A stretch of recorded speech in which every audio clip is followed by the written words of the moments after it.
Senior advocate Zainul Abedin sir এবং আজকের সবার সম্মানিত প্রধান অতিথি বিএনপির সম্মানিত মহাসচিব মির্জা ফখরুল ইসলাম আলমগীর স্যার এবং উপস্থিত আছেন আমাদের সিনিয়র অ্যাডভোকেট আমাদের শ্রদ্ধেয় সুব্রত চৌধুরী স্যার এবং জাতীয়তাবাদী আইনজীবী ফোরাম কেন্দ্রীয় কমিটির সংগ্রামী মহাসচিব ব্যারিস্টার কায়সার কামাল ভাই সহ উপস্থিত আইনজীবী ফোরামের কেন্দ্রীয় এবং সুপ্রিম কোর্ট সহ বিভিন্ন ইউনিটের নেতৃবৃন্দ এবং উপস্থিত আইনজীবীবৃন্দ সবাইকে শুভেচ্ছা। প্রথমেই আমি একটু স্মৃতিচারণ করব ওই জন্য যে আমাদের বিএনপির এই আন্দোলনে কী ভূমিকা ছিল সেই বিষয়টা আমরা হয়তো অনেকেই জানি না।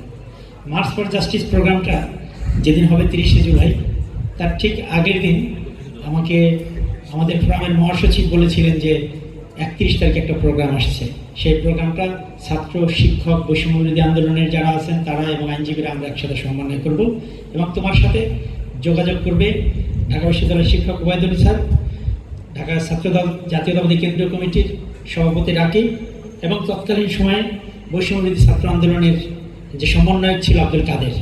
রাতে আমাদের 4 জনের কথা হয় এবং পুরো প্রোগ্রামটার আপডেটটা আমাদের আইনজীবী ফোরামের সভাপতি জয়নুল আবেদিন স্যার এবং কায়সার ভাই প্রত্যেকটা মুহূর্তে আপডেট নিচ্ছিলেন এবং আমরা সারা বাংলাদেশের আইনজীবীদের সাথে যোগাযোগ করে এই প্রোগ্রামটা সফলভাবে সম্পন্ন করেছি এবং এই প্রোগ্রামটা সফল করার জন্য মার্চ ফর জাস্টিসের বিএনপির পক্ষ থেকে আইনজীবী ফোরাম ছিল, ছাত্রদল ছিল এবং ঢাকা বিশ্ববিদ্যালয়ের শিক্ষক সমিতি ছিল।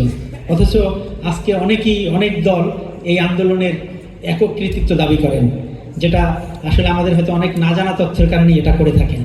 প্রত্যেকটা আন্দোলন সংগ্রামে 31 তারিখ 4 তারিখ আমাদের আইনজীবী ফোরামের পেশাজীবীদের সম্মেলন, প্রেস ক্লাবে অভিভাবকদের সম্মেলন, প্রত্যেকটা প্রোগ্রামে ওই সময় আমাদের আইনজীবীদের স্বতঃস্ফূর্ত অংশগ্রহণ ছিল। ঢাকা বার সহ সুপ্রিম কোর্ট বারের আইনজীবী ফোরামের প্রত্যেকটা আইনজীবী আমরা সবাই যেদিন কারফিউ ভেঙে কেউ যায় না, তৌহিদ ভাই, শহীদ ভাই, কাজল ভাই সহ আমরা সেদিন রিপোর্টার সিনেটে গিয়েছিলাম।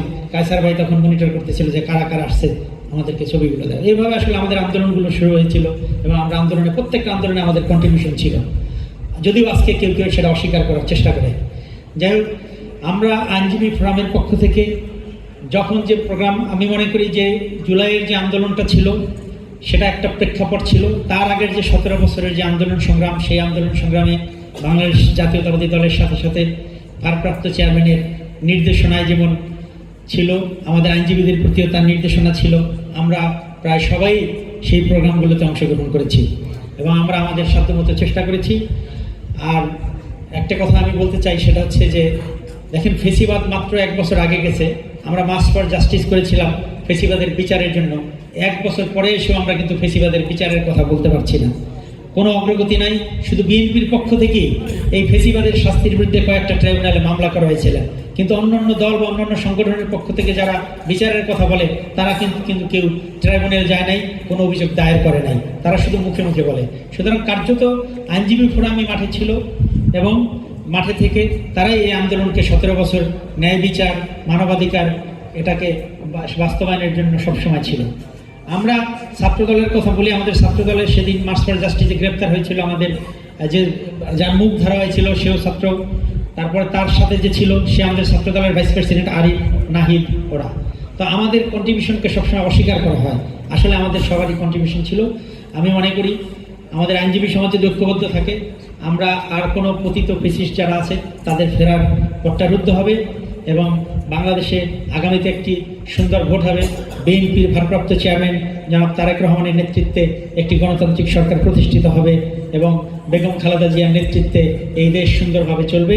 এবং এই দিনে আজকে গভীরভাবে স্মরণ করছি আমাদের শহীদ রাষ্ট্রপতি জিয়াউর রহমান এবং আমাদের আরাফাত রহমান কোকো সাহেবকে।